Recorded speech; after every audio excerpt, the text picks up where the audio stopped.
Hello everyone, good morning. कैसे हैं आप सब? मैं उम्मीद करता हूँ आप सभी अच्छे होंगे एंड अपना और अपनी फैमिली का ख्याल रख रहे होंगे।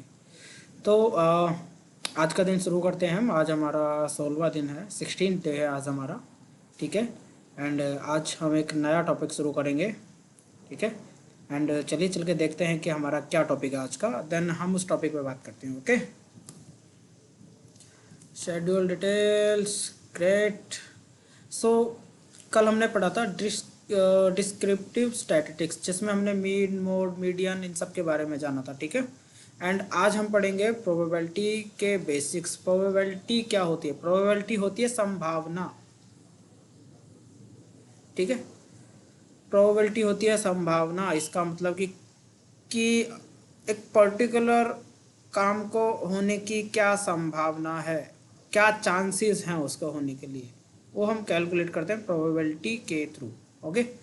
सो प्रोबेबिलिटी के बेसिक्स में क्या आता है, लेट्स सी। हम गूगल बाबा से पूछते हैं। गूगल बाबा बताइए, प्रोबेबिलिटी के बेसिक्स में क्या क्या चीज़ें आती हैं, हम फिर वो पढ़ेंगे। Okay.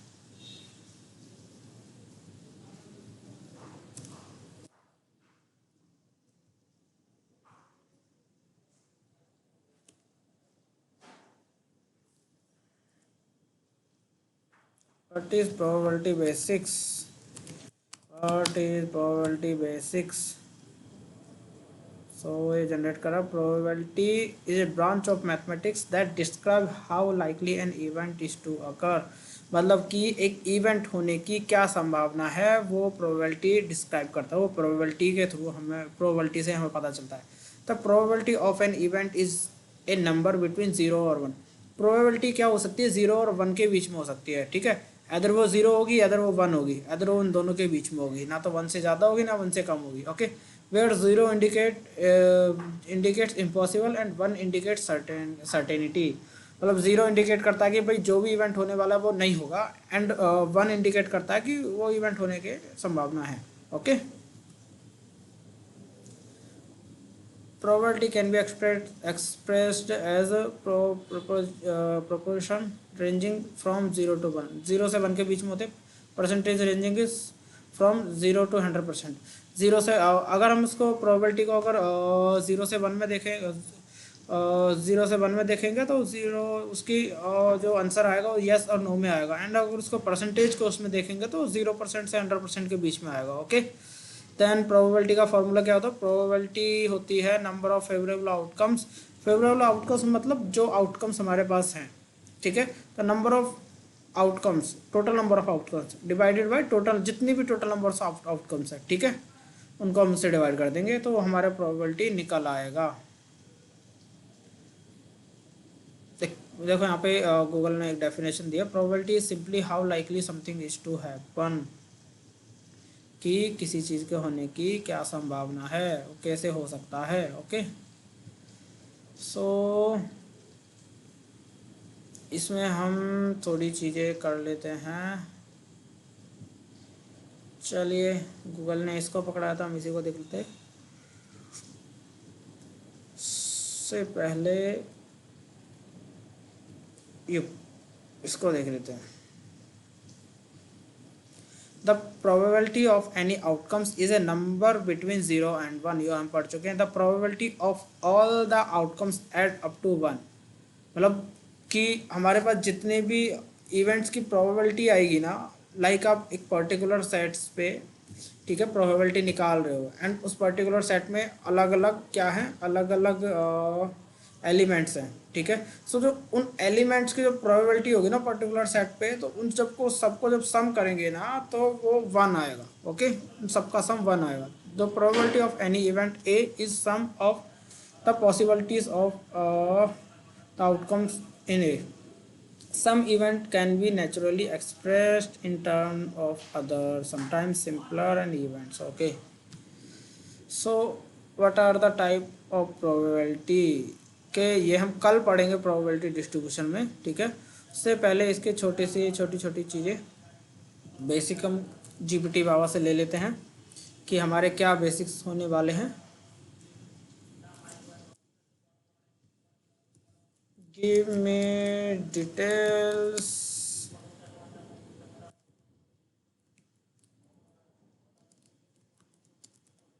About the probability basics data science.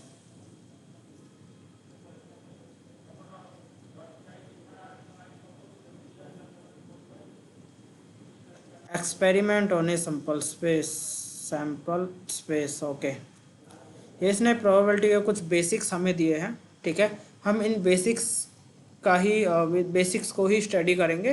Then कल हम पढ़ेंगे प्रोबेबिलिटी डिस्ट्रीब्यूशन, जिसमें हम थोड़े एडवांस लेवल की प्रोबेबिलिटी पढ़ेंगे। ओके,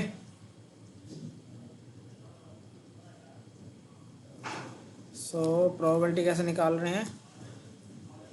प्रोबेबिलिटी निकालते हैं लाइक आपको एक पर्टिकुलर इवेंट की प्रोबेबिलिटी निकालनी है, पी ऑफ इवेंट निकालना है, तो क्या होगा? Is equal to number of favourable outcomes, number of favourable outcomes divided by total number of outcomes.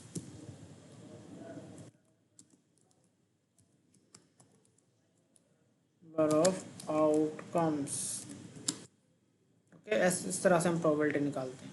Okay, let suppose कि आपके पास नंबर है 1 2 3 4 5 6 ये हैं, ठीक है। अभी आपके पास कितने नंबर्स हैं?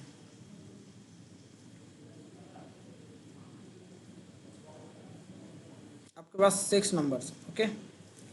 मान लीजिए 2 की वो निकालनी है, तो 2 की आएगी, पी ऑफ 2 निकालना है आपको, पी ऑफ 2 तो आएगा, इसका कितना है,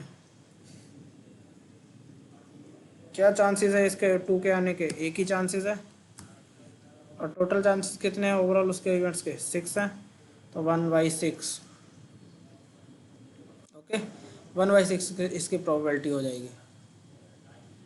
1/6 को 1 से डिवाइड करेंगे तो आएगा 0.10, ओके। इसकी प्रोबेबिलिटी आएगी 2 की।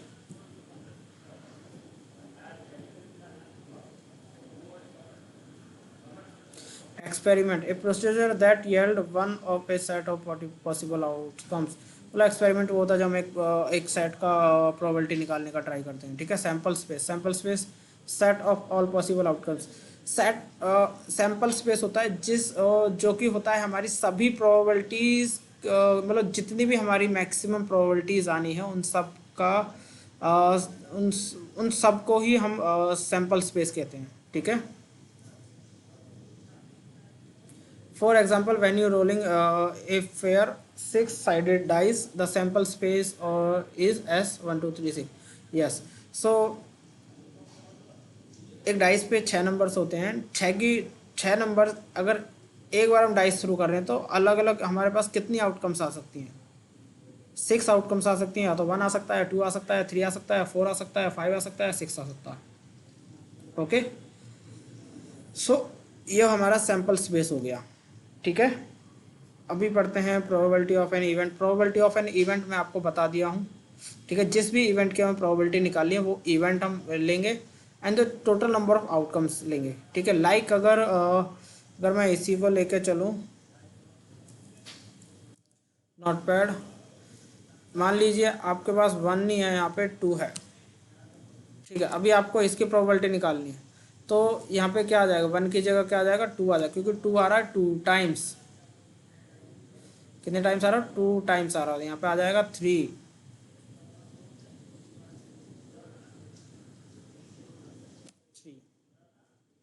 देन 2 की प्रोबेबिलिटी क्या होगी? 0.3, ओके।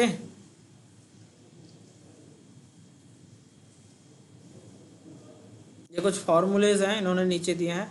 ये कॉम्प्लीमेंट दिया है, प्रोबेबिलिटी का कॉम्प्लीमेंट। कॉम्प्लीमेंट ऑफ प्रोबेबिलिटी होता है is equal to 1 minus P of event. P of complement event is equal to होता है 1 माइनस पी ऑफ इवेंट, ठीक है। सिंपल है। इसमें यूनियन एंड इंटरसेक्शन दोनों के अलग अलग फॉर्मूले हैं, तो आप देख लीजिएगा, ठीक है।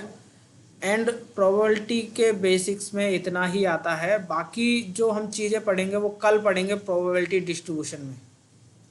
ठीक है, प्रोबेबिलिटी का यूज़ हम कैसे करते हैं, कहाँ करते हैं। ठीक है, इससे पहले मैं आपको कल का थोड़ा सा एक बार और समझा देता हूँ जाने से पहले कि कल हमने क्या क्या चीज़ें कवर की थी। ठीक है, फर्स्ट वीक में हमने कवर किया था introduction to Python for data science, second week में कवर किया था advance Python for data science, and third week हमारा चला मैथमेटिक्स एंड स्टैटिस्टिक्स के बेसिक्स। सो इस वीक में सिर्फ हम बेसिक्स पढ़ने वाले हैं, एंड इससे नेक्स्ट वीक में हम मशीन लर्निंग के बेसिक्स पढ़ेंगे। ठीक है, तो डिस्क्रिप्टिव स्टैटिस्टिक्स एक स्टैटिस्टिक्स का पार्ट है, प्रोबेबिलिटी बेसिक्स इज मैथमेटिक्स का पार्ट है।